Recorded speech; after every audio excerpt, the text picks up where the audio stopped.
ভারতে অনুষ্ঠিত ইউনেস্কোর 46তম অধিবেশনে আসামের চেরাই ময়দামকে ভারতের 43তম ওয়ার্ল্ড হেরিটেজ সাইট হিসেবে ঘোষণা করা হয়েছে। ভারতের ঐতিহ্যবাহী স্থানগুলির সাংস্কৃতিক তালিকায় এটিকে যুক্ত করা হয়েছে the Mount burial system of Ahom dynasty. এই পদ্ধতিতে তাই আহোম রাজবংশের রাজা ও রাজপরিবারের সদস্যদের অন্তিম সংস্কার করা হতো। একটি মাটির স্তূপের নিচে কতকগুলি কক্ষ নির্মাণ করা হতো এবং একটিতে রাজার শবদেহ রাখা হতো এবং অন্যগুলিতে রাজার প্রয়োজনীয় জিনিসপত্র ইত্যাদি রাখা হতো। প্রথম দিকে এই কক্ষগুলি কাঠ দিয়ে তৈরি করা হতো এবং পরে পাথর ও পোড়া ইট দিয়ে তৈরি করা হতো। আহোম রাজবংশ আসামে প্রায় 1228 থেকে 1826 খ্রিস্টাব্দ পর্যন্ত রাজত্ব করেছিল।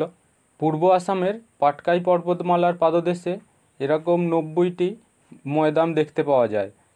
এই ময়দামগুলিকে তাই আহোম রাজবংশের লোকেরা পবিত্র বলে মনে করত।